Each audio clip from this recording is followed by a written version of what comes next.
新一轮宿舍淘沙已开始，请做好准备，谨记以下规则：一、蓝色头发的人是正义的；二、饮水机里的热水有毒；三、戴眼镜的宿管不说谎；四、晚上10点之后不会有人敲门；五、禁止使用大功率电器，一旦触电有生命危险；六、凌晨0点到3点不能去厕所，否则后果自负；七、死亡即出局。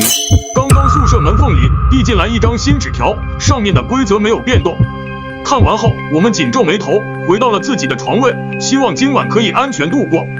我们到底要到啥时候才能从宿舍逃出去？胆小的小伙小声地哭了起来。这几天快要把他折磨疯了，我们被选进了这场宿舍淘沙游戏。此时此刻，小七也快要崩溃了，急需你们点赞、分享、订阅的支持。至于这场大淘沙什么时候会终止，没有人知道。7天前，我们在宿舍里收到了第一张纸条，上面的内容和现在的一模一样。当时我们都以为是恶作剧，但是我看着上面红色的字迹，却莫名有些不安。于是我和舍友去敲隔壁宿舍的门，万万没想到，我们连续敲了5间宿舍都没有人开门。回到宿舍，我们赶紧把门反锁。不应该啊，这一层楼总不能所有人都没回来吧？现在都10点半了。是不是因为纸条上面写着10点以后不会有人敲门，所以他们都不敢开门？我们4个人集体陷入了沉默，我抱着试试看的心态。于是我用手在墙上敲出异常的求救信号，隔壁也用同样的方式回应了我。果然不是没有人，而是他们不敢开门。兄弟们不要慌，我打电话报警。送人头，怎么了？手机没有信号啊。范建和杨伟也拿出自己的手机，也都没有信号。别怕兄弟们，我来保护大家。杨伟是练体育的，身材魁梧，胆子也大。突然，宿舍的门发出钥匙转动的声音，杨伟立即把我们3个挡在了身后，并拿出手机当武器。门开了。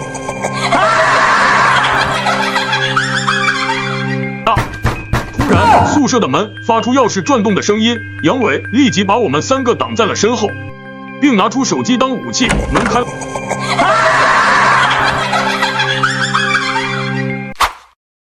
原来是宿管阿姨啊，吓我们一跳。刚要上去求助，我急忙拉住他。杨伟，他没戴眼镜。我们楼一共有3名宿管，来的这个是徐阿姨，平时一直戴着眼镜。看到我们的警觉，徐阿姨露出一丝诡异的笑容。刚刚你们4个一起出去敲别人的门，想干什么？宿管是有监控，他可以看到每个楼道里的情况。我大着胆子说，我们水卡都没钱了，想借张水卡。用我的吧，有什么困难联系宿管室，不要影响别人休息。他一直伸出手，站在门口等，动作僵硬，像机器人一样。似乎我们不接他就不会走。杨伟跑了过去，还没拿到水卡就被扑倒了。妈了个巴子的，杨伟危险了！情急之下，我举起椅子就砸了过去，但是他却一点反应都没有，就像感觉不到疼痛一样。夏建仁和宋人头也过来帮忙，就算联手，也不是徐阿姨的对手。情急之下，我灵机一动，想起了第5条规则：禁止使用大功率电器，一旦触电有生命危险。我迅速从柜子里拿出我的职业卷发棒，大吼一声，都闪开！正好范建和宋人头使出吃奶的劲，把杨伟拉了出来。我闭着眼，不去看他狰狞痛苦的表情。几分钟过去，他再也没起来。小七杀人了！第一次杀人，我吓得哭了起来。范建和小伙在旁边劝我说这是正当防卫，如果我不这么做，杨伟可能就要提前下线了。杨伟为了感谢我，更是拿出了珍藏了2年的宝贝。之后，杨伟把徐阿姨的尸体抬了出去，扔在了楼道里。第2天早晨，楼道里传来一阵嘈杂声，他们都在讨论昨晚的事情，小七也被吵醒了。来到楼道后，发现徐阿姨的尸体不见了。你们也被卷进来了？昨晚你们宿舍解决了几个怪物啊？怪物？原来整栋楼的宿舍都沦陷了，我们宿舍居然是最晚接到通知的一个。你们要小心了，随时都会有怪物出现，大家要想办法利用规则保护自己。有时候那些怪物还会假扮成舍友，1楼超市有物资，我们出不去这栋楼，赶紧去吧，晚了就没得挑了。他们想直接去超市，被我叫回了宿舍。隔壁那小子头发是金色的，说的不一定对，但是为了防止怪物冒充我们的人，我们必须先想一个接头暗号。我们的头发也不是蓝色的，你相信我们吗？当然我们不是刚一起战斗过吗？首先我们要团结，一定要互相信任。同意小七的观点，现在只有我们是最亲的人。我们商量好，就用我们最喜欢的奶茶饮料作为自己的街头暗号，必要时报出自己的代号。超市里人很多，但大家都安静不说话，满满的气味。我们囤了1箱方便面、一些自热盒饭，还有矿泉水和牛奶。我还另外买了几个杯子和许多塑胶手套。糟了，我忘了买洗漱用品了，你们先回去。为安全起见，我们最好一直待在一起。我们又回到了超市，我们却遇到了4个和我们长得一模一样的人。对方也瞬间慌乱，两队人你看我，我看你，其他人发现了我们这边的异常，反应一致，全都四散而逃。超市里只剩下了我们8个人，还有一个收银员。范建突然喊了一句：“墨香奶绿。”杨伟和我反应过来，依次喊道：“红豆奶茶。”杨枝甘露。只剩宋人头没有说话。与此同时，对面的宋人头朝我们狂奔过来，惊恐的大叫：“茉莉花茶。”不知道什么时候，我们身边的人居然已经被调包了。就在这时，超市里的收银员走了过来。游戏开始了，请双方选手做好准备。每人只有1次答错的机会，第2次答错当场死亡。每轮回答双方选手1次答题，3轮答题过后，存活人数多的一方获胜。失败方会有什么惩罚？失败方全员出局。规则中的第7条，死亡即出局。看来这是一场不是你死就是我亡的游戏。我们吓得魂不守舍，反观我们的敌人却非常嚣张，小腿抖得像尼古拉斯似的。第1题，请问你是杀死史真香的凶手吗？是或者不是？406宿舍的人类先回答。听完问题，我们所有人都愣住了。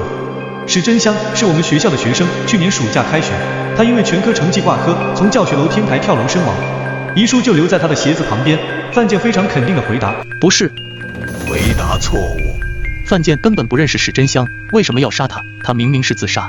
收银员不理会我们的抗议，转头对另一侧怪物进行提问，问题内容完全一样。假范建说了一个是，就轻松答对了第1题。收银员的手指指向我。第2题，请问你帮学校教务管理员虚报过支票吗？又或者没？年初时，我们学院的教务管理老师因为挪用公款被学院开除立案审查。我脑子里冒出一个猜想，难道就要说相反的答案才行？有。回答错误。我的手心全是汗，再错一次就是死路一条。对面的怪物选择了和我相反的答案，他们又赢了。这不公平，每次都是一样的问题，我们回答错误，他们自然就知道了正确答案。收银员完全不理会杨伟的话，直接指向了他。第3题，请问你是否替陈宿管隐瞒过偷窃行为，又或者没有？以前我们楼有4名宿管轮流值班，陈宿管因为偷东西被抓，上个月已经被开除了。这场游戏有点古怪，所有问题指向的都是我们学校里发生过的丑闻和罪行。可我们绝大部分学生都是在事发之后才听到风声和流言，根本不可能有参与的机会。没有，我怎么可能干那种事？回答错误。关注小七，却遇到了4个和我们长得一模一样的人，对方也瞬间慌乱。两队人你看我，我看你，其他人发现了我们这边的异常，反应一致，全都四散而逃。超市里只剩下了我们8个人。游戏开始了，请双方选手做好准备。每人只有1次答错的机会，第2次答错当场死亡。3道问题下来，我们3个人全都失去了仅有1次的错误机会，而对面的怪物们1次也没有答错过。第4道题，收银员指向了宋人头。第4题，请问你曾是校园暴力的施暴者吗？是或者不是？是。回答正确。轮到对面的怪物作答时，假宋人头依旧给出了相反答案，他们终于输了1次。我们心里为宋人头感到高兴，可想笑却笑不出来，死亡的危险笼罩着我们。第2轮对方先回答，我们没有压力，只需要根据他们的答案对错进行跟答就可以。前2轮答题结束，2队都没有人被淘汰。第3轮开始前，宋人头来到范建旁边。我好像发现了规律，我还有2次机会，我先试试。如果验证正确，你们就按我说的规律答。我想到了一个好问题，第3轮第1题，请问你愿意加入怪物队列继续游戏吗？愿意或者不愿意？愿意。哎，宋人头，你胡说什么？万一是陷阱怎么办？你个老六！选手回到自己的座位，不要越位，警告一次，第二次直接出局。我们紧张地等待公布结果，收银员有些气急败坏。回答正确。我知道了，我知道规律了，兄弟们，接下来看我手势回答，我们一定能赢。我们明目张胆的作弊，收银员也不制止，因为规则里没有不能互相帮助这一条限制。在宋人头的提示下，我们其余3人全部答题成功。怪物方的贾小七因为答错2次，当场暴毙，这意味着我们赢了。亲眼看着他们口吐鲜血，倒在了地上，冲击感令我手脚发麻，没有高兴，只有劫后余生的庆幸。比赛结束，46宿舍获胜，失败方淘汰出局。赢家奖励：超市全场物品免费随意挑选，不限量。我们带着物资回到了宿舍，宋人头成了我们心目中的超人。老宋，你太棒了，你救了我们的命，你想要什么奖励，我都满足你。此时此刻，我想让看小七视频的兄弟姐妹们点个免费的小爱心就行。宋人头，规律是什么？我到现在都还没明白。其实答案和真相没有关系，而是和我们的头发颜色有关。这场游戏的关键是规则1，蓝色头发的人是正义的。根据规则，我们之中只有小七是好人。我们3个因为发色被分类到了怪物的一方，所以只要内容是邪恶的，他们就要给出肯定的答案，而小七则要给出否定答案。看来这场游戏的破解之道，全都需要依靠纸条上的规则。却让我在意的是，收银员为什么会提到那些学校里发生过的案件？难道收银台提到的那些丑闻和案件与这场宿舍大逃杀有关？我们学校整栋宿舍楼都掉下了一个死亡大逃杀游戏，怪物会伪装成我们的模样，于是我们决定在晚上睡觉的时候，2两一宿，轮流值班，一张新的纸条从门缝里递了进来。我胆大包天，上前弯腰捡起纸条，我很好奇外面到底是谁，我透过门缝往外看，门缝里的那只眼睛把我吓得浑身发抖。杨伟看到我的异常举动后，撒丫子跑了过来，他想确认外面到底是谁，但是门缝外已经空空如也。小七，快看看纸条上写的什么。我恨这里的所有人，你们全都有罪，知道真相却不敢说出口，目击罪恶却熟视无睹，帮助魔鬼隐瞒罪行，你们都是帮凶，我要让你们血债血偿。这是史真香的遗书。宿舍变成现在这样子，不会是他变成鬼回来报复学校里的人了吧？我们现在遇到的情况，科学道理解释不清，只能归隐一些鬼怪事件。劳累了一上午，大家躺在床上不一会就睡着了。不知道过了多久，我被一阵呲溜呲溜的声音吵醒了。我低头一看，是杨伟，他在吃东西。当我看到他手里的泡面时，我脑子一片空白。别吃，你该不会用了我壶里的热水吧？是啊，我壶里的水不热了，饮水机排队的人太多，我就说着说着，他也感觉不对劲了。楼道饮水机里的热水有毒，我的暖壶里是昨晚刚接的热水。杨伟迅速跑到卫生间，希望能把毒素吐出来。杨伟，你怎么样了？头晕肚子痛。你别着急，我下去找个宿管问问情况。我来到1楼宿管室，发现屋里只有刘阿姨一个人。有事吗？刘阿姨，我们寝室的有人喝了饮水机里的热水。喝了就喝了，水不就是让人喝的吗？阿姨，您知道纸条上的规则吗？刘阿姨拿出一沓一模一样的纸条。原来每天派发这些规则的人是宿管，他告诉我，不是人的怪物喝了才会中毒，人喝是没有问题的。原来这些规则是教给我们对付怪物的方法。您知道史真香为什么想不开吗？他是被人逼死的。我还想再继续问，此时徐阿姨回来了，我一看到她就浑身发毛，她笑眯眯地看着我，像是不记得昨晚发生的事情。徐阿姨一进门，刘阿姨就不再说话了。看来坏宿管会对好宿管进行监督，我只能趁徐阿姨不在的时候，才能询问刘阿姨一些问题了。我们被卷入了一场大逃杀游戏，失败则立即死亡，我们一无所知，一点头绪都没有，感觉很害怕和无助。从宿管室出来回到宿舍，他们看我的眼神不对劲。宋人头手里还拿起了武器，我瞬间明白过来，我不应该独自一人出去。宋人头赶紧报出昨晚商量好的新暗号990，求求你，885，帮帮我，687，别生气，挖掘技术乃加强，中国山东找蓝翔，宫廷玉液酒180一杯，早川皮袄午穿纱，围着火炉吃西瓜，青亥里皮棚，碳氮养肤奶。真的是你啊，小七，我们以为你出去就回不来了。杨伟，你怎么样了？除了身体有点虚，感觉好像没啥事了，哈哈哈。我把从宿管那里打听到的消息告诉了他们。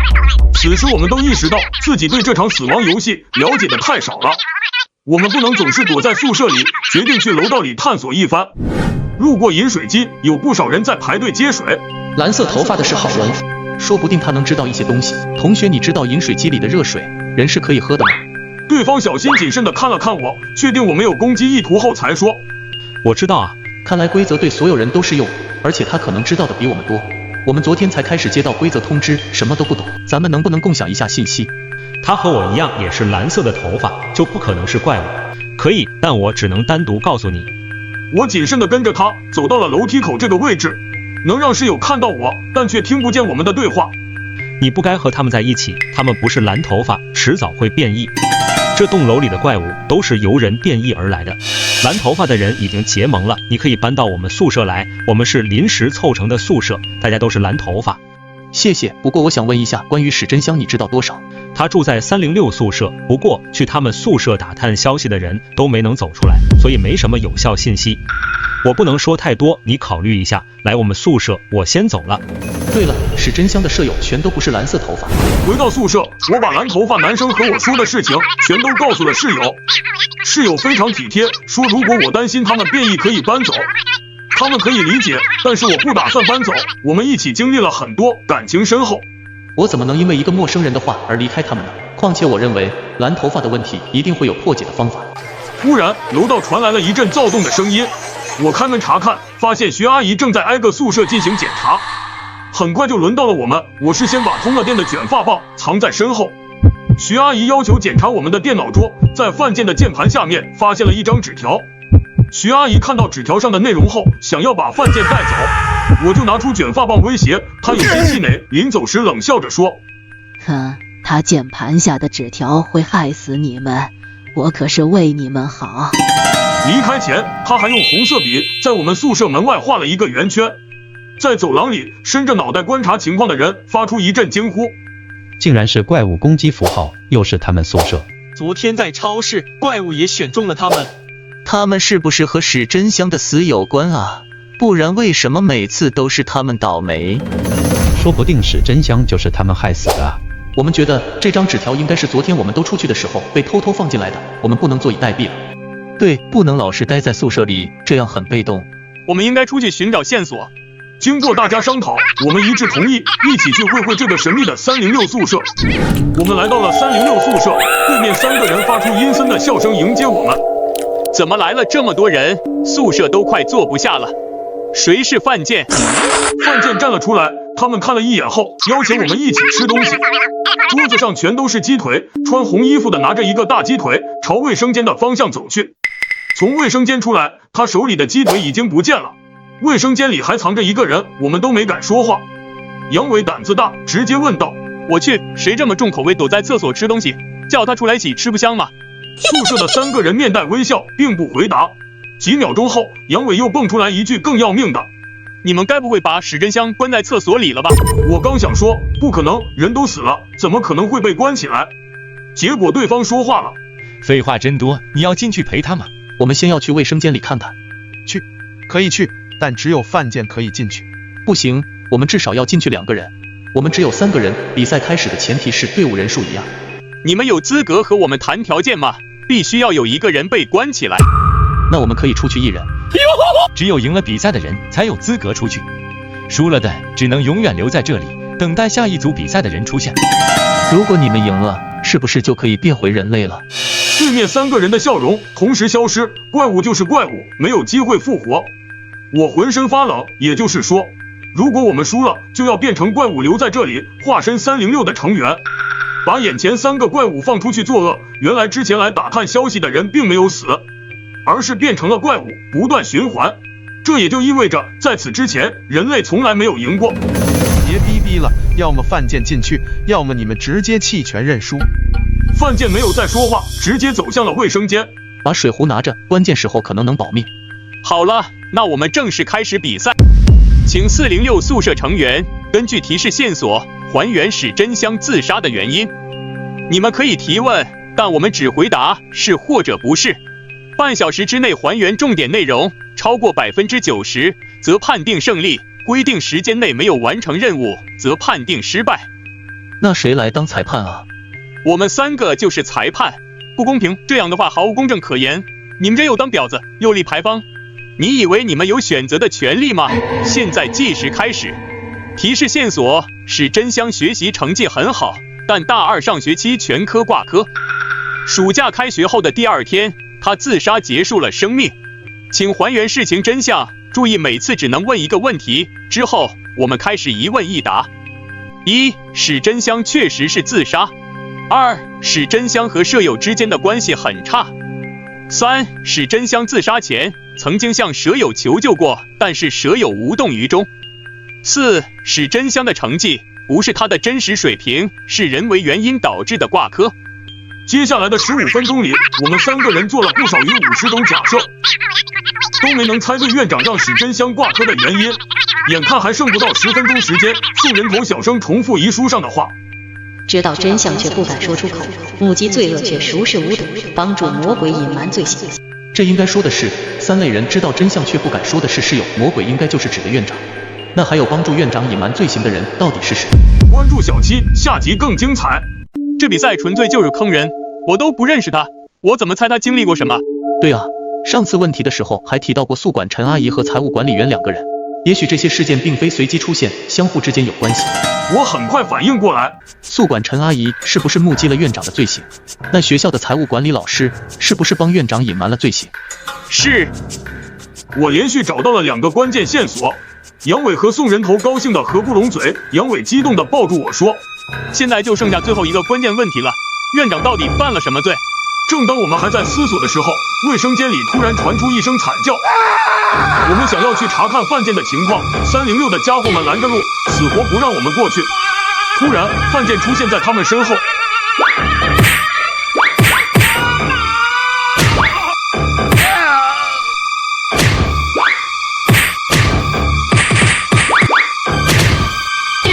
不管你们想知道什么，我全都说。范建没有犹豫，直接把水杯里剩下的水全都泼在了他身上，他们被团灭了。范建，咱们还没弄清楚史真香自杀的原因，你怎么就把他给干掉了？这场比赛是骗局，赶紧离开。其实根本没有所谓比赛，都是他们编的谎话。真正胜利的方式是在半小时内从房间离开，他们只是在拖延时间。计时器上的时间还剩不足1分钟，我们赶紧跑出门，什么都没有发生。我们成了第一个从306宿舍逃出来的人。范建，你在厕所里到底经历了什么？里面是不是关着怪物？对，里面的怪物应该是变成了史真香的长相，同样也是在消磨我们的时间。我用热水逼问出了真正胜利的规则，逃了出来。可是规则上面不是说0点之后不能去厕所吗？不知道，也许这一条规则也是针对怪物来说的，只对怪物有效。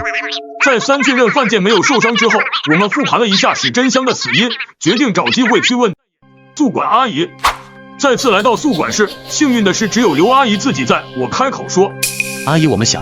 刘阿姨打断了我的话，我们4个懵了。不是人的东西，从这间屋子出去，不要以为能瞒得过我。怪物的身上有令人厌恶的味道，喷香水也掩盖不住。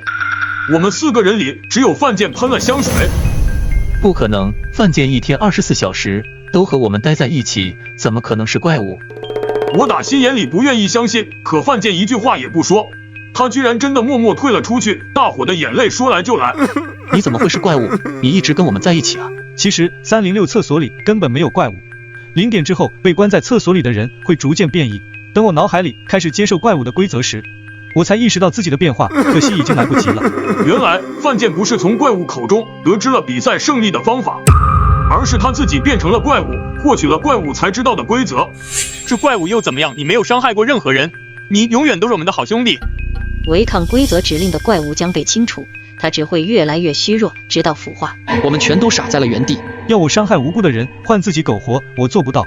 所以抓紧时间，在我消失之前把真相找出来，好歹也让我能死个明白。我们3个人失声痛哭，无法面对残酷的现实。明明我们已经接近了真相，明明我们马上就能逃出这里，一切很快就结束。你们快点，还有10分钟我就该换班了。院长到底犯了什么罪？史真香为什么会被判挂科？陈阿姨为什么不报警？还有财务管理员，他又帮校长做了什么？刘阿姨听到我们问了这么多具体的问题，难得露出了微笑。我没有亲眼看见，但我听徐姐说过很多次。史真香经常凌晨3、4点钟从外面回来，每次回来还是一身的伤，应该是和别人打架了，但是我们也没有多问。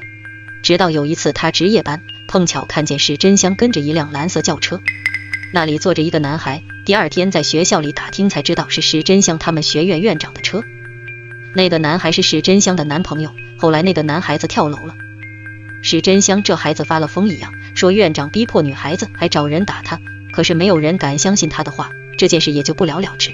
再后来史真香就死了，他尝试了反抗，可院长支出了一笔钱给女孩家属封口，财务管理员也帮着隐瞒了这件事，因为他的大闹甚至全部挂科。他的舍友明明知道他每天遍体鳞伤的回来，却没有人为这件事作证。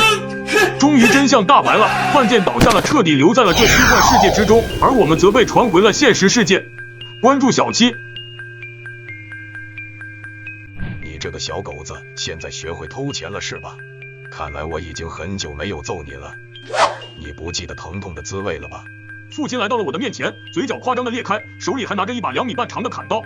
一瞬间，我全身宛如陷入了冰冷的地狱。就在这个时候，我听到了哥哥的声音从我的房间里传了出来。小七，快点到这里来！我连忙逃到了自己的卧室，关上门后，我立刻锁好了房门。房间里的陈设和我的房间一模一样。门开了，父母站在门外微笑着看着我，我连忙起身准备离开这里，可还是慢了一步。母亲的手猛地抓住了我的头发，死死地看着我。为什么梳个大分头，不配背带裤？妈妈不是说过这样长不大的？母亲的力气极大，仿佛要将我整个头发都拽下来一般。他们强迫我跪了下来，父亲把砍刀横在我的脖颈上。小七，爸爸说过了，不听话的孩子是要受到惩罚的。哥哥失踪2年半后，我收到了失踪的哥哥发来的短信，短信上只有一句话：不要上家里的那部楼梯。我心里震惊又疑惑，我连忙拨打了哥哥的电话。我想要知道哥哥这2年到底去哪里了，既然哥哥还活着，为什么不回家？可是电话那头却始终无人接听。我的父母晚上很少在家，从小到大他们几乎都没有管过我和哥哥。小时候父亲对我和哥哥经常又打又骂。哥哥失踪后，我像是疯了一般去寻找哥哥的下落。父母根本不在乎哥哥，他们甚至懒得去警局报案。正当我准备出门去警察局把这条短信给警察看的时候，我停住了脚步。我家的客厅竟然出现了一部楼梯，这部暗红色的楼梯直直的延伸至黑暗处，我根本看不到上面到底有什么。此时我的手机疯狂震动了起来，全是来自哥哥的短信。不要上那个楼梯，不要上那个楼梯。这部楼梯给我一种毛骨悚然的感觉。但就在这个时候，我看见了个玩偶从楼梯上滚了下来，小熊玩偶径直滚到了我的脚边。这个玩偶我非常的熟悉，是我送给哥哥的生日礼物。哥哥失踪后，这个玩偶也不见了。我颤抖着捡起了这个小熊玩偶，突然我看到玩偶的肚子里面似乎有什么东西，我用手一摸，是一张纸条。弟弟救救我，快点上楼梯，我被困在上面。纸条上的字迹我非常熟悉，是哥哥的字迹，但与此同时，我的手机却疯狂的震动了起来。我收到了数十条来自哥哥的短信，不要上去，不要上那部楼梯。一时之间我愣住了，我到底该相信纸条上的话，还是应该相信这个短信？但有一点可以确认，那就是哥哥极有可能在楼梯之上。我犹豫片刻，还是义无反顾地迈上了台阶。此刻我的心跳爆发到最快，我发现面前是和我家布局一模一样的构造。一瞬间我以为刚刚的那个楼梯不过是我的幻觉。我扭过头，这部暗红色的楼梯已经消失不见了，像是从来没存在过一般。正当我逐渐放松下来的时候，母的房门吱呀一声开了，本该在外加班的母亲从房间内走了出来。小七，你大半夜不睡觉，站在这里做什么？母亲一脸不耐烦地看着我，我连忙解释。我刚想问母亲怎么在家的时候，一股凉意从我脚底板直窜上我的脑门，那种强烈的不对劲的感觉让我浑身发凉。我仔细端详着母亲的脸，母亲的左脸上原本有一颗很明显的黑痣，但是现在这颗痣出现在了右脸的位置上。我意识到了一个毛骨悚然的事情，这里可能不是原来的家。这时我的父亲也从房间内走了出来。我的父亲近视很严重，什么时候都是戴着眼镜的，很明显他也不是我的父亲。意识到这点的时候，我想要马上躲到房间里，但我的手却被母亲抓住了。小狗子是不是偷拿我的100块钱了？这个称呼我从小听到大，就连我最好的朋友都不相信一个母亲能这么称呼自己的儿子。2天前我的确拿了母亲的钱，因为我要用这钱付这学期的学杂费。我曾央求母亲给我100块，却被她不耐烦地拒绝了。你这个小狗子，现在学会偷钱了是吧？看来我已经很久没有揍你了，你不记得疼痛的滋味了吧？父亲来到了我的面前，嘴角夸张的裂开，手里还拿着一把2米半长的砍刀。一瞬间，我全身宛如陷入了冰冷的地狱。哥哥已经失踪2年半了，我为了寻找哥哥，踏上了这令我毛骨悚然的楼梯，来到了跟我原来的家一模一样的地方。贾父母从房间走了出来，一脸温和的看着我，我惊恐的往后退。就在这个时候，我听到了哥哥的声音从我的房间里传了出来。小七，快点到这里来！我连忙逃到了自己的卧室，关上门后，我立刻锁好了房门。房间里的陈设和我的房间一模一样，墙上的时钟应该是坏了，一直停留在了2点半。但是房间里唯独没有哥哥的身影。我看到床上放着一张白色的纸，我将纸拿了起来，纸条上竟然凭空出现了2个字，是哥哥的字迹。哥哥，你到底在哪里？但是并没有人回应我，白纸上又多了一行字。小七，楼梯上有无数个平行时空，我们并不在一个时空内，每个时空都会有一个重叠的时间，但是每次时间都不超过5分钟。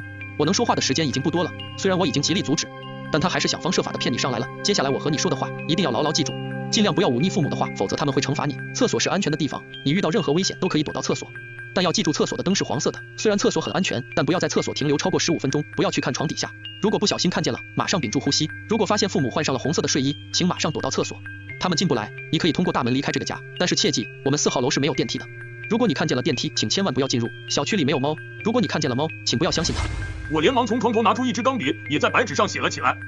哥哥，这2年半，你一直都活在平行时空里吗？是的，6个小时是你唯一能把握住的机会，否则连我也说不准。楼梯会在什么时候再次出现？小七，你一定要逃出去。白纸上的字迹戛然而止，我知道时空的交叠已经结束了。手机上的时间显示，现在是23点，也就是说，楼梯再次出现的时候会是在早上5点。就在这个时候，敲门声响了起来。小七，你爸现在很生气，我劝你赶紧出来跟你爸认错。母亲阴沉的声音响了起来，我紧闭着嘴，不敢回应她。小杂种，快点出来！门用力的晃动了起来，伴随着巨大的砸门声，我深呼吸口气，迅速的钻进了被窝里。小七，我最后说一遍，我希望你能主动出来。父亲的声音阴沉到了极点，夹杂着丝毫不掩饰的怨毒和恶意。我死死的捂住嘴巴，不让自己发出一点声。终于外面陷入了一片沉寂，难道他们放弃了？正当我松了一口气的时候，父亲的声音突兀的响起。爸爸都看到你在装睡了。我颤抖着钻出了脑袋，我看到了门缝下有2双眼睛正直勾勾的盯着我。我被门外的假父母吓得躲在被窝里瑟瑟发抖。这时我听到了钥匙插在锁眼里的声音，我的心顿时提到了嗓子眼。门开了，父母站在门外微笑着看着我，我连忙起身准备离开这里，可还是慢了一步。母亲的手猛地抓住了我的头发，死死地看着我。为什么梳个大分头不配背带裤？妈妈不是说过这样长不大的？母亲的力气极大，仿佛要将我整个头发都拽下来一般。他们强迫我跪了下来，父亲把砍刀横在我的脖颈上。小七，爸爸说过了，不听话的孩子是要受到惩罚的。情急之下，我大声喊道：“哥哥过来了！”我趁着他们分神的时刻，猛地起身逃了出去，然后朝着厕所奔去。厕所的灯是开着的，被一团红色的光晕所笼罩着。我想起了哥哥告诉我的规则，厕所的灯是黄色的。刚迈出去的脚硬生生停在了半空。小七又想像小时候一样躲进厕所吗？他不缓不慢地靠近我，那张脸上挂着让人心生寒意的笑容。他并没有像之前那样朝我冲过来，而像是在期待着什么。如果此刻的厕所真的是安全的，那他一定会千方百计地阻止我进去。反应过来的我迅速地朝着大门口奔去，以最快的速度打开了门冲了出去。在大门关上的一瞬间，我看到了父亲那怨毒和不甘心的脸。我长长的松了口气，果然他暂时是不能出来的。哥哥在白纸上写着一条守则，如果你离开了家，父母暂时不能跟上来。冷静下来的我才注意到，这楼道有点不对劲。原本这里是隔音极差的，但现在的楼道寂静的令人恐惧。忽然楼道里响起了脚步声，我循着声音的方向看过去，却没半个人影。小七，小七！有人不断的在呼喊我的名字，完全陌生的声音是从我身后传来的。我不管不顾的朝前跑去。什么时候楼道变得这么长了？原本1分钟就能走到的楼梯口，现在我几乎快走了10分钟都走不到。我加快脚步往前走去，就在这个时候，我身旁的门开了，门上挂着1407的门牌号。住在这里的是一位中年男人。曾经父亲对我进行暴力殴打的时候，我逃了出去。我拍打着1407的门，向他求救。他是开了门，但是他没有让我进去，而是微笑着站在门后，看着我被父亲拖走，直到他去年因病去世了，我对他的怨恨才放下。突然，一个人头缓缓地探了出来，这张脸我非常熟悉，正是已经去世的中年男人。现在你还想进来吗？我拼命地摇头。这时我身后传来急促的脚步声。小七，我看你往哪跑？我的心猛地沉了下来。那条规则上说他们暂时不能出来，但没想到这么快就能出来了。小七，你很不听话，爸爸要惩罚你。就在这时，我听到了哥哥的声音：小七，往前走。我拼命地朝前跑着，但楼道仿佛没有尽头一般，绝望再次笼罩上我的心头，而身后父亲的脚步声步步紧逼。小七，抓住你之后，我一定要嘎了你。突然，我身侧的一扇扇门接二连三地打开了，一张张惨白的脸从黑暗里伸了出来，面无表情地看着我。就在我以为在劫难逃的时候，我听到了前方传来了一声猫叫声，一只橘猫出现在了我的前面不远处。看见这只猫的瞬间，我震惊不已。12岁的时候，我和哥哥偷偷把一只受伤的流浪猫带回了家，我给它取名叫小黄，它很亲人，我把它偷偷藏在房间内，因为父母晚上基本不回家，所以我们连续养了几个月都没被发现。但那天我的父亲还是发现了小黄，哪怕我和哥哥拼命阻拦哀求父亲，他还是当着我们的面把小黄暴打了一顿。小黄躺在地上奄奄一息，我流着泪想要把小黄送去医院，但为时已晚，小黄彻底没了气息。但现在小黄竟然又活生生的出现在了我的面前，他走到我面前，亲昵的蹭了蹭我的手，然后对我叫了一声，就往前面走去。小黄似乎在指引我，可是哥哥留给我的纸条上面写着不要相信猫，这条规则却让我很是疑惑。小黄见我站着发呆，又对我叫了一声，眼看身后父亲的脚步声愈发逼近，我咬了咬牙，选择跟上了小黄。不知道为什么有小黄在，我的全身仿佛都充满了力量，旁边的那些惨白的脸都缩了回去。终于我看到了往下的楼梯口，正当我兴奋的要冲下楼的时候，一只手猛地抓住了我的脖子。小七，你还要跑到哪里去？那股绝望寒冷的感觉再次袭来，但下一刻小黄高高跃起，朝着父亲扑了过去。很快贾父亲被打得毫无招架之力，没几下就被打倒在地。趁着这个机会，我以最快的速度抱起小黄往楼下跑去。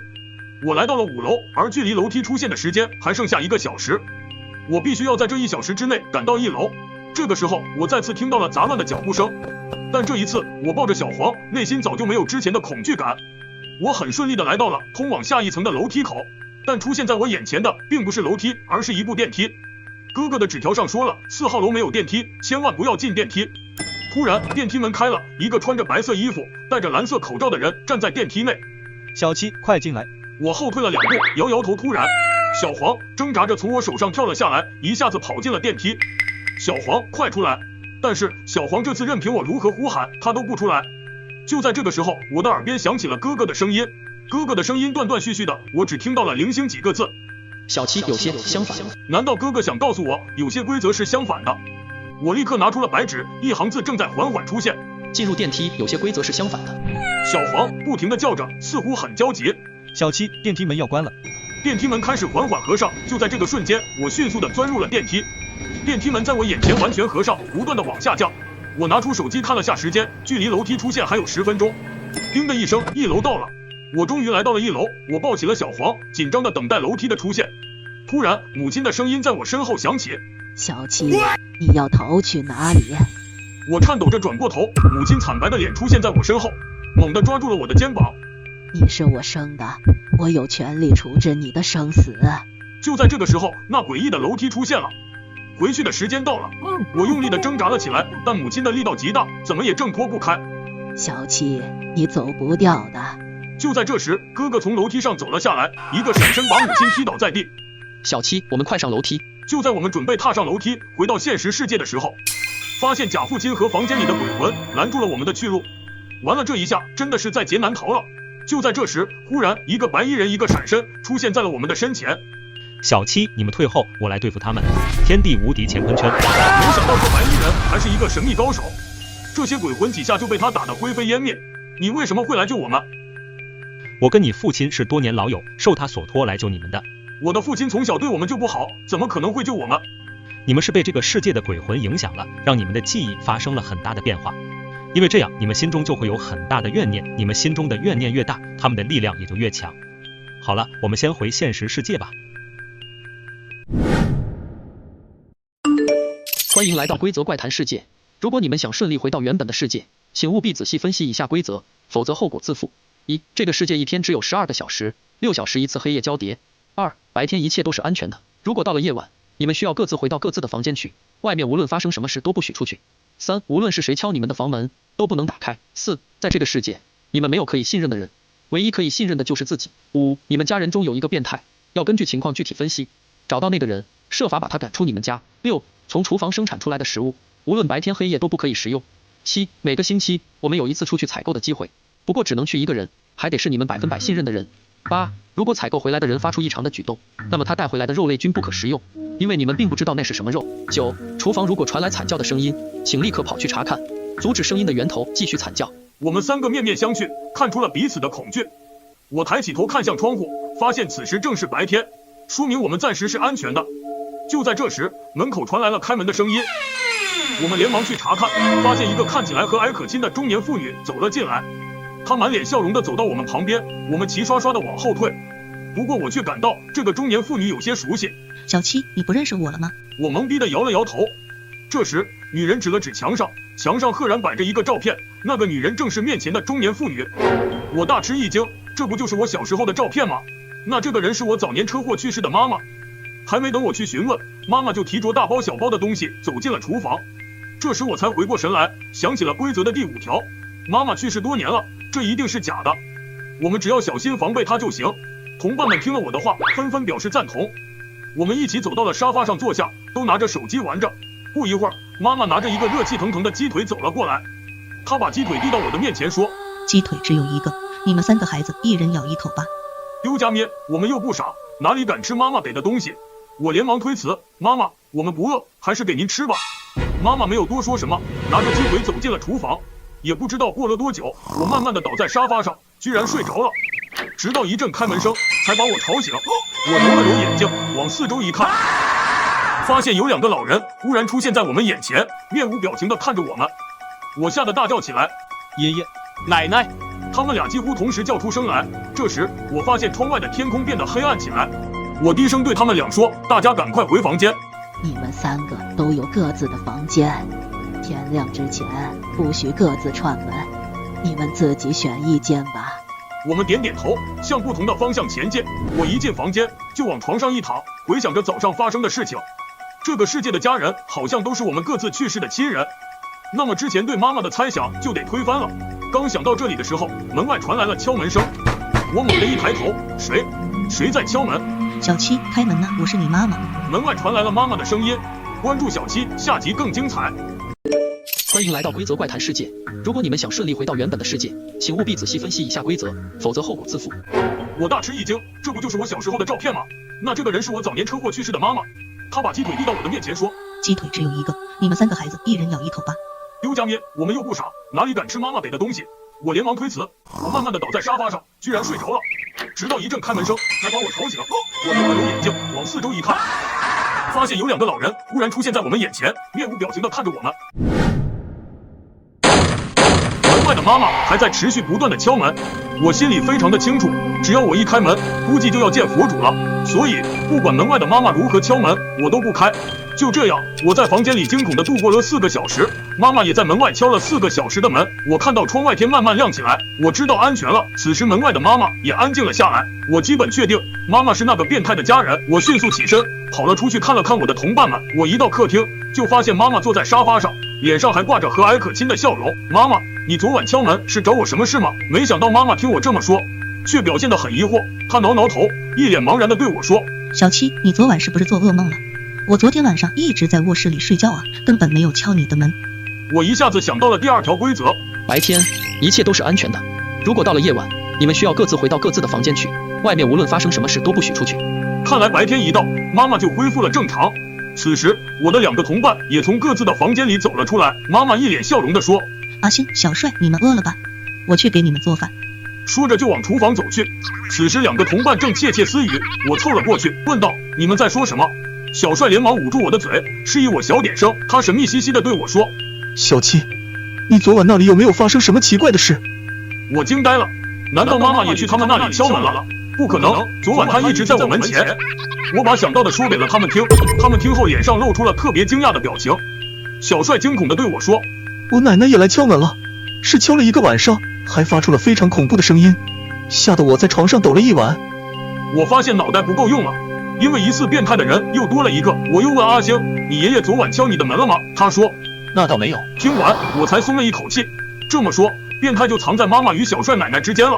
没想到阿星又补充了一句：“昨晚我和我爷爷一起睡的。”刹那，我身上的鸡皮疙瘩立了起来，头皮发麻。我和小帅看向阿星的眼神充满了恐惧。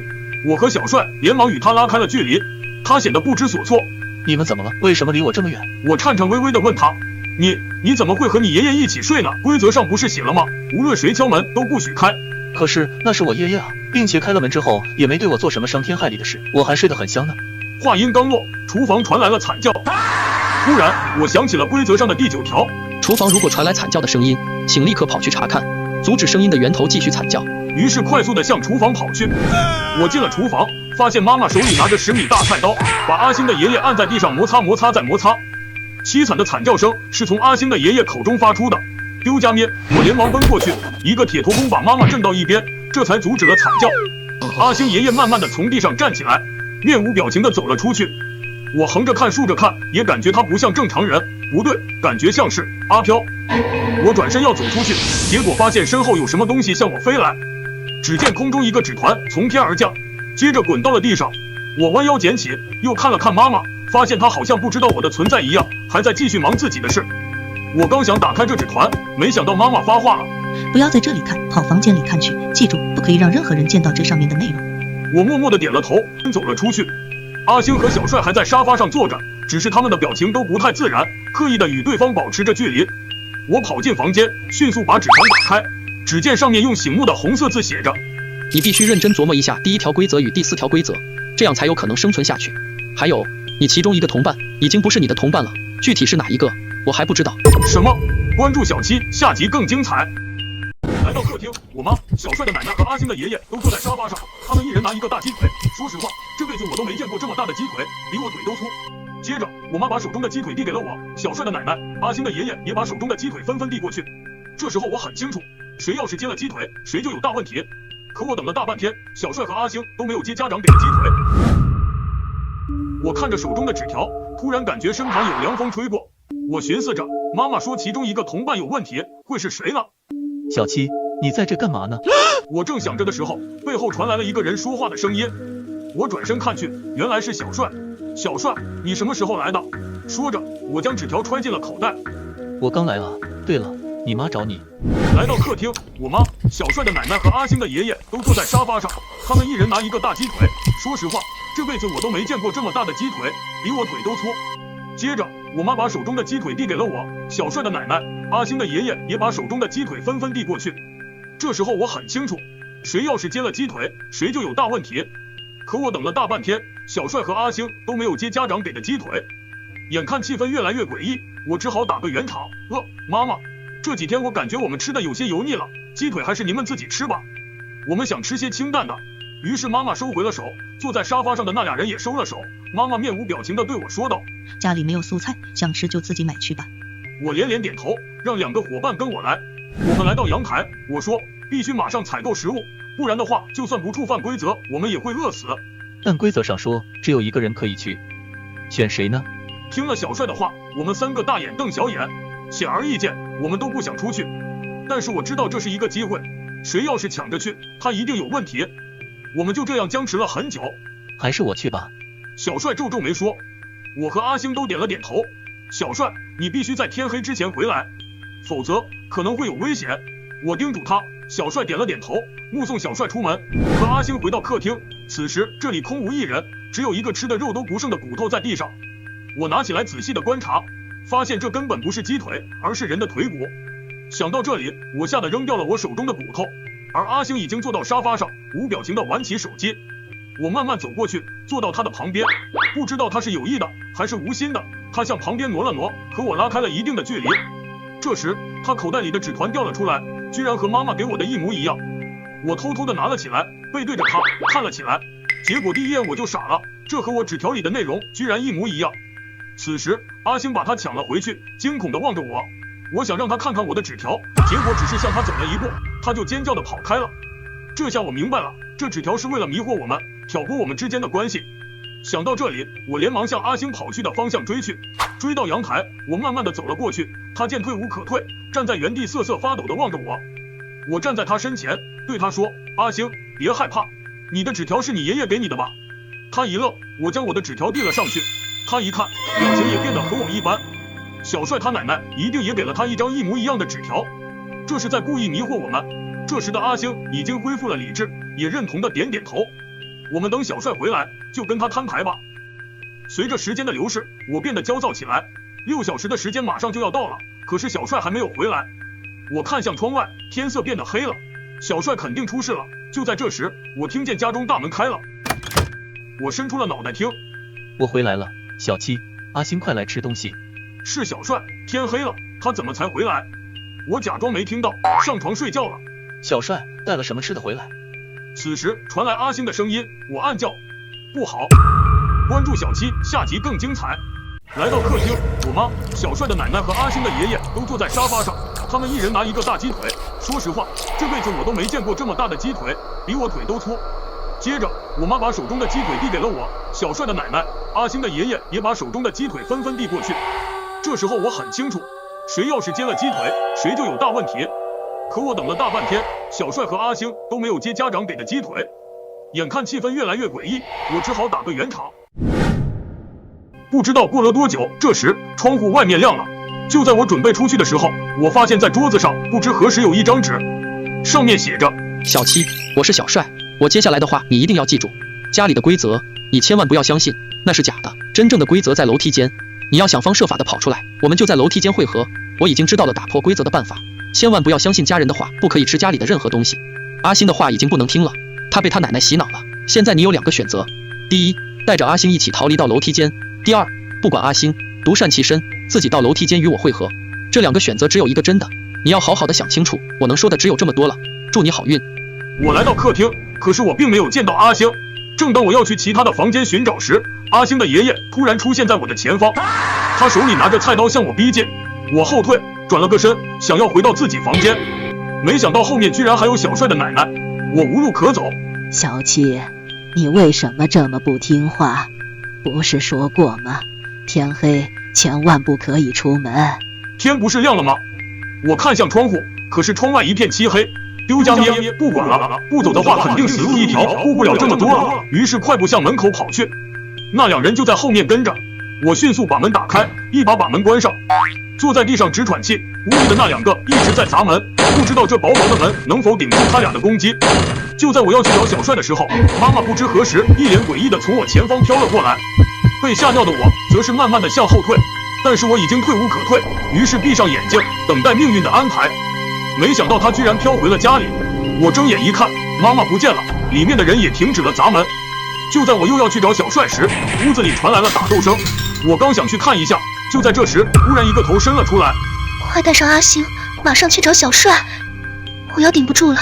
其实我知道你命中有一劫，我车祸被撞死，为了化身到这里帮你抵挡这一劫。只要你逃离出了这里，我也没有什么可留恋的了。还有，你们安全离开之前，阿星说的话都不可信。妈妈缩回了头，把阿星甩了出来。接着打斗声又响了起来，我扛着阿星大步就跑，来到楼梯口，终于见到了小帅。我刚把阿星慢慢的放到地上，他居然醒了。我问小帅这是怎么回事，小帅没有说话，而是抬头看了墙上。我也抬头，发现墙上贴着一张纸，只不过内容不一样。我仔细的阅读起来。幸运的挑战者，当你来到这里的时候，说明通过了第1关，接下来的内容请务必牢记。1. 家中的规则有的可信，有的不可信。2. 在这个世界，你们不会饿死，可是会有饿的感觉。你们出了房间，看到食物的时候，饥饿感会比平时强100倍。3. 你们看到了什么食物，不管有多饿，都不能吃这个世界的食物，一口也不能吃。4. 不可以和除了你同伴以外的所有人交流。5. 有一类人会想尽一切办法让你们犯规，请找到他们，把他们通通扔下楼。6. 如果从房间里逃出来的同伴行为异常，请抛弃他，放心，他自己会恢复正常，然后找到你们。7. 无论任何时候都不可以插队，否则后果自负。8. 看完以上内容，喜欢本视频的朋友来个免费的赞之后，立刻向天台集合。我们点点头，一起向楼上跑。正当我要去其他的房间寻找时，阿星的爷爷突然出现在我的前方，他手里拿着菜刀向我逼近。我后退，转了个身，想要回到自己房间，没想到后面居然还有小帅的奶奶，我无路可走。小七，你为什么这么不听话？不是说过吗？天黑千万不可以出门。天不是亮了吗？我看向窗户，可是窗外一片漆黑。丢家咩，不管了，不走的话肯定死路一条，顾不了这么多了。于是快步向门口跑去，那2人就在后面跟着。发现楼上有许多人在排队，只见排在第1位的人敲了门。谁？有什么事？里面传来机械般的声音。那个人让他放自己进去，门缓缓地开了一条缝，排在那里的人一个闪身就冲了进去。大家都仿照着第1个人，不一样的是有的人回应了，有的人没回应。不约而同的是他们都进去了。我突然想到了规则第4条，不可以和除了你同伴以外的所有人交流，于是提醒小帅和阿星，让他们不要回答那个人的问题。很快轮到我们了，当我走进天台，眼前的场景吓得我说不出话来。小七，快起床去学校，不然你就会迟到了。丢家咩，原来是个梦，吓死我了。关注小七，下集更精彩。各位村民注意了，各位村民注意了，村西头的返乡人员下地说出过年好，现在已经被嘎了。听到广播的村民迅速到村里文化广场蒸肉，重复一遍。杨伟被鬼嘎死了，他现在是……纸条的消息是从哪里得到的？你的目的是什么？我嘎了鬼，所以我知道。伟哥，小树不修不直溜，人不修理跟啾啾，怎么了？小七。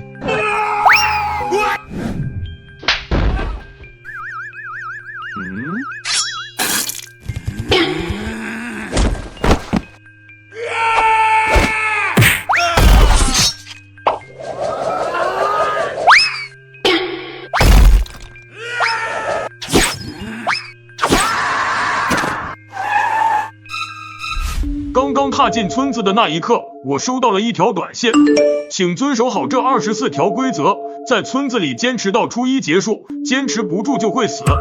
规则1，不要对村里任何人说过年好。规则2，村里没有红色大门。规则3，不允许睡懒觉，每天早上7点之前必须起床。规则4，自己的家中是安全的，半夜不要出门。规则5，有变态嘎人狂出没，请注意安全。规则6，可以向变态嘎人狂说过年好，会有好运发生。规则7，大年初一不许聚众拜年。规则8，必须收到所有亲人的压岁钱。规则9，亲人里或许有变态嘎人狂。规则10，谨慎一切向你要压岁钱的人，包括孩子。规则11，村里有人在规则之外。规则12，保护好规则之外的人。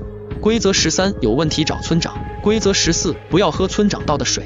规则15，不要轻易相信任何原住民。规则16，文化广场可以自由活动，但广场也对变态嘎人狂开放。规则17，尽量找到伙伴一起坚持，人多力量大。规则18，鬼会说谎话，并且只会说谎话。规则19，晚上不要抬头看天空。规则20，变态嘎人狂和鬼不会在一张桌子上吃饭。规则21，母亲不会害自己的孩子。规则22，变态嘎人狂和鬼可以嘎人，也可以互嘎，人可以嘎变态嘎人狂，但不能嘎鬼。变态嘎人狂和鬼同类之间不能相互残嘎，人可以。规则23，被鬼和变态嘎人狂嘎死的人会变成鬼。规则24，初一晚上12点，带着规则之外的人准时驾车离开村庄，游戏结束。神经病，好不容易过年回家放松几天，居然收到这样荒诞恶毒的诅咒。发送这条短信的人是不是脑子被驴踢了，还是被门夹了？哎呦，大儿子回来了。母亲突然走了出来，看到母亲那有些比去年更显苍老的脸，我鼻尖一酸，差点落下泪来。妈，过年好，儿子。母亲摸着我的脸，责怪我比去年瘦了太多。我正要回答，突然想起短信的内容，不要对村里任何人说过年好。因为我记者工作的特殊性，就算不相信短信内容，也不免有些警惕，于是硬生生咽下卡在喉咙里的3个字。就在这时，村头的大喇叭突然响起，各位村民注意了，各位村民注意了，村西头的返乡人员下地说出过年好，现在已经被嘎了。听到广播的村民迅速到村里文化广场蒸肉，重复一遍。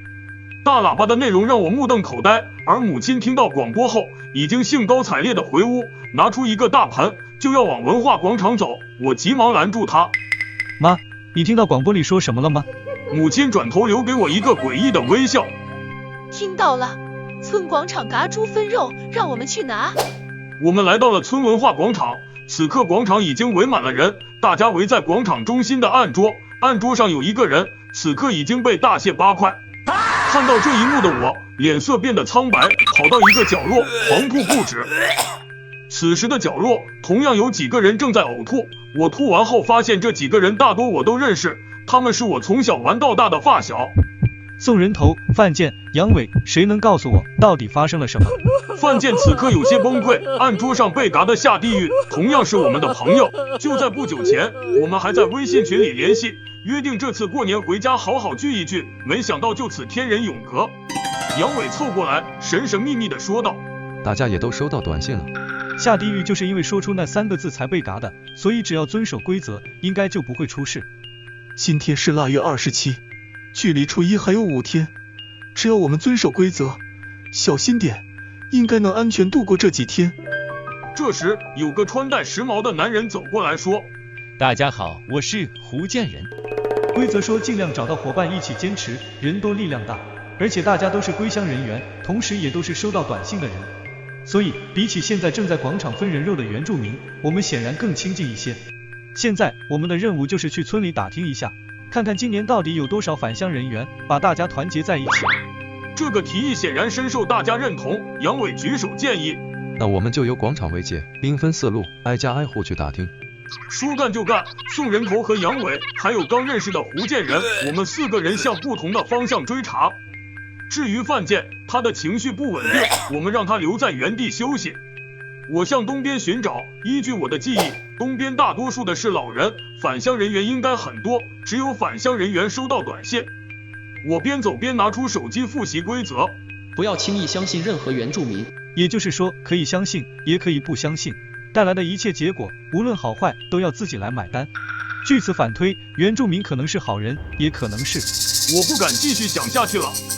小七，过年好，刚回家呀。王奶奶过，多赖咪，好险啊，差点就说出那3个字，你好。外边这么冷，怎么不回屋啊？屋里太冷，我在门口暖和一下。外面的天气零下10几度，他却说在外面暖和。我不敢再接话，快步离开，因为我想到了短信中的一条：鬼会说谎话，并且只会说谎话。鬼是什么，在短信中没有体现，但是这个字眼往往象征着不好的东西。王奶奶可能是鬼。我在心里偷偷的记了下来，短短2个小时，我就跑遍了村东头几十户人家。大概有7个返乡人员，2对小夫妻1个孩子，2个和我一样的独身返乡人员，他们都老老实实的躲在家里，想一直在家待到初一。有这种念头不奇怪，毕竟规则中有这一条，自己的家中是安全的，半夜不要出门。但这条规则，我认为是所有规则中最矛盾的。家是安全的地方，如果待在家里就能避过一切，那为什么要设置其他规则？所以家是不安全的，但规则说家是安全的，这样一来就矛盾了。除非是有什么东西能够吸引或逼迫你出家门，这样一来既没有违反规则，又能避免规则漏洞。我把自己的猜想告诉过他们，可他们大都嗤之以鼻，我无可奈何，毕竟这些也只是我的猜测。回到了村广场，此时村民们都已经分完肉离开了。小七，你统计完了吗？我那边都统计好了。刚才看到我的父母拿着下地狱的一条大腿，兴高采烈地回了家，现在我该怎么办？外面太冷了，规则里说家是安全的，你还是回去吧，记住别吃饭桌上的肉就好了。我们说话期间，其他人也陆陆续续的回来了。宋人头身边跟着一个抱着孩子的妇人，胡建仁带着2个男人，一个戴着眼镜，一个满脸横肉。杨伟带的人最多，男女老幼一共来了6个。我们4个计算了一下，今年全村的返乡人员大概有42人，除去已经死亡的下地狱，还有41人愿意抱团的，加上我们几个，一共15人。其他人就秉持着死守在家，坚持到初一的念头，说什么也不出来。我无奈叹气，谁也不知道自己选择的方向是否正确，但是不到最后一刻，我们最好不要放弃。直到现在，包括我在内的所有人都不知道未来5天会残酷成什么样子。我们15个人约定，严格按照规则来做，同心协力，坚持到底。以后我们每天中午都要来到广场，各自汇报情况。宋人头提议道，我们纷纷赞同。之后又闲聊了一会，一个老人吸引了我的注意。老人是杨伟带来的6人之一，叫陈二狗，62岁，是在场年纪最大的人，常年在外漂泊，年底回乡祭祖。吸引我的是他说的一句话：到了初一，一切真的会结束吗？荒诞的规则，诡异的村庄。这个问题抛出来，所有人都沉默了，没人敢打包票。我们从心底愿意相信，初一就是一切荒诞结束的时间。但事实如何，谁也不得而知。我和宋人头很有默契的对视一眼，我们是脾气最相近的2人。这一刻，我们心中都有了相同的决定，打破规则。关注小七，下集更精彩。我们按照约定分别离去，我和宋人头、杨伟、范建3人一起去我家。因为我们是发小，所以回彼此的家中过夜并不稀奇。路上经过一户人家的时候，一个衣衫褴褛的人流着鼻涕，笑着冲我们挥手。他叫苏老六，是个傻子，他也是我们小时候的玩伴，但是9岁的一场高烧，把他烧成了现在的模样。他的记忆永远停留在9岁，所以对我们这些幼年的玩伴记忆深刻。苏老六不冷吗？快点回家去。小时候和他关系最亲近的杨伟担忧地说，苏老六嘴巴咧得更大了，哈喇子顺着嘴角淌了下来。他幼年丧母，只有一个酗酒的父亲，平常也不管他，所以他日常的吃穿只有靠我们几家的长辈来帮助。我轻叹一声，上前拉起苏老六的手。现在的村庄处处透露着诡异，正常人都不一定能活下来，何况他这个傻子。所以我想把苏老六带回家，和我们这些他生命中最重要的人待在一起。其他几位小伙伴心有灵犀，我们默不作声的一起离开。回到家中，母亲已经做好了饭，蒸的米饭，炒的青菜，熬了满满一锅的肉汤。汤里的肉是……我们几人心知肚明，强忍着恶心，就着菜吃米饭，谁也没碰那锅肉汤。母亲有3高，已经戒肉多年，但奇怪的是，苏老六也对那锅肉视而不见。就算母亲把肉夹到他的碗里，他也全部夹到桌子上。我们几人互相对视，眼中都闪过疑惑。饭后我们几人在我的房间聊天，我问苏老六，刚才你怎么不吃肉呢？人肉，嘿嘿，不吃人肉，我害怕。这句话使我们大感意外。苏老六作为村庄的原住民，从喇叭里听到的应该是猪肉才对，他怎么知道那是人肉？我急忙捉住关键问题询问道，老六，你告诉我，今天下午大喇叭里说的是什么？嘿嘿，喇叭嗡嗡响，说下地狱分人肉。我的脑中瞬间轰鸣一声，村里有人在规则之外。其他几人也想明白了这点，一时间难掩心中的激动。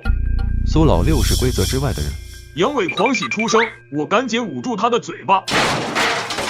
正在这时，门外传来一阵响动，母亲的声音也在此刻传来。这孩子怎么跑了？我赶紧冲到院子询问母亲，刚才有谁来过？母亲说，是一个叫胡建仁的孩子，说是来找你商议事情，可是突然就急急忙忙的跑了。我的眉头瞬间皱起，回到屋内，我和他们说起这件事有古怪。宋人头摸着下巴说，为什么听到苏老六是规则之外的人就跑了？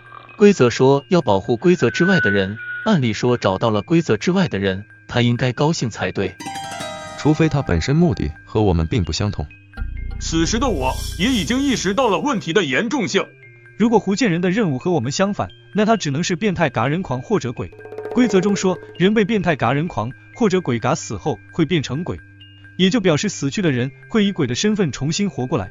大家点了点头，表示认同。他又说，下地狱被原住民嘎死，嘎死他的不是鬼和变态嘎人狂，所以他不会复活。但同时也告诉我们要小心原住民，不止原住民，也要小心归乡人员。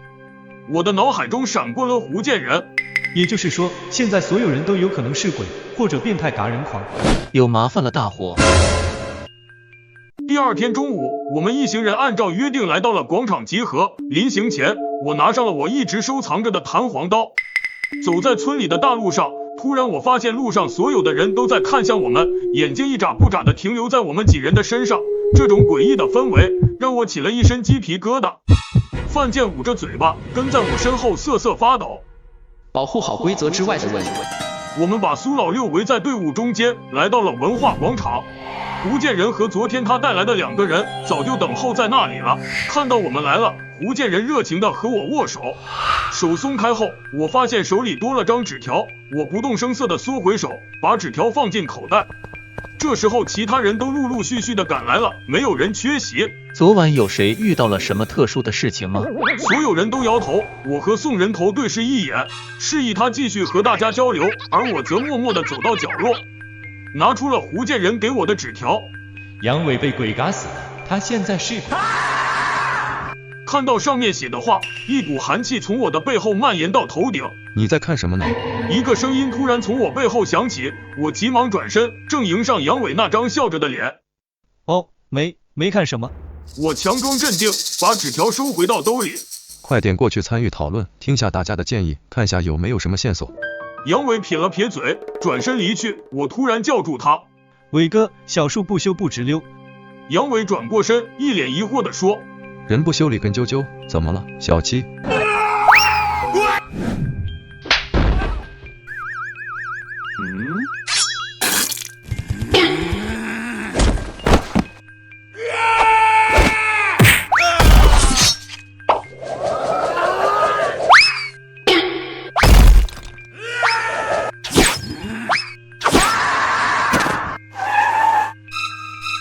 干什么？小七，你疯了吗？一顿输出之后，看着杨伟我笑了笑。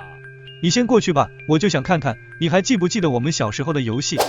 被鬼嘎死的人会变成鬼，鬼只会说谎话，杨伟没有说谎话，所以他不是鬼。所以胡建仁纸条的内容是假的，胡建仁不可能不知道规则，也不可能不知道我会去试探杨伟。那胡建仁这么做的目的是什么？而他又到底是什么身份？不管他是什么，我觉得都有必要接触一下，看下他葫芦里到底卖什么药。我走到胡建仁面前，把他拉到人群的一边。纸条的消息是从哪里得到的？你的目的是什么？他直视着我的眼睛，笑着说：我嘎了鬼，所以我知道。不对，又是这种矛盾，人嘎不了鬼，变态嘎人狂可以嘎鬼。按照规则，我认为变态嘎人狂是最危险的，因为变态嘎人狂的目的很可能是嘎死所有返乡人员，所以变态嘎人狂不会轻易暴露身份。胡建仁了解规则，但是却说出这种一眼就能看穿的谎话，那他的身份呼之欲出，胡建仁是鬼。他正在用这种说谎话的方式让我猜到他的身份，他的目的是向我传递信息。我不动声色地点了点头，他四处望了望，然后叹了一口气。现在不方便说话，明天晚上我们不要在文化广场见面，到时我会告诉你我所知道的一些事情。胡建仁说这句话是谎话，所以他约我明晚在文化广场见面。到了第二天晚上，我告诉其他几个发小，我出来办点事，除了送人头有些诧异，别人都没说什么。因为纸条的事情，我特意留心了一下杨伟，发现他没有什么异常。天刚蒙蒙黑，我就来到了文化广场。我没想到胡建仁早就已经在那等着我了。你想告诉我什么？小七，我告诉你几条新规则。新规则？我的眼底闪过疑惑。鬼可以重新变为人，方法是被变态嘎人狂嘎死，或者嘎掉一个人，从人变成鬼后觉醒更多规则。而规则里面的最后一条，初一那天只能有一辆车离开，必须带着规则之外的人一起走。听到这几条新的规则，我眼中的疑惑更深，我没办法相信一个鬼讲出的话。胡建仁笑得更开心了。小七，你可以完全相信我，因为现在我已经不是鬼了。说罢，他打了个响指。阴影里走出来戴着眼镜的男人和一脸横肉的男人。一脸横肉的男人气势汹汹地说道：他没有嘎我。我瞬间反应过来，这句前后不着调的话是谎话。如果胡建仁说的规则是真的，那他应该是嘎掉了这个横肉男，重新变回了人。每个人变成鬼都会知道一条新的规则，这里有3条规则是我们3个人的。我看向眼镜男，原来他也是一个鬼。你为什么要告诉我这些？如果真按你说的，初一那天只能离开一辆车，那我们应该是竞争关系才对。我质疑他说，他摇了摇头，神情有些落寞。3人转身离去。你们要去哪里？去找嘎死我们的变态嘎人狂报仇。你们知道他是谁吗？答案在你的纸条里。看着3人离去的背影，我拿出纸条。杨伟被鬼嘎死了。杨伟被鬼嘎死了。我看了很久，却百思不得其解。对了，如果杨伟被鬼嘎死了，这是一句假话，那真话可能就是鬼被杨伟嘎死了。不对，人嘎不了鬼，所以杨伟可能是变态嘎人狂。我被这个猜想吓到了，怎么也不敢相信。这所有的一切也都是胡建仁一人之言，不能完全相信。尤其对真假话的解读，其实还有另外一个可能性，杨伟没有被鬼嘎死，这句话也是成立的，并且和杨伟被鬼嘎死了这句话是矛盾关系，更趋近于正解。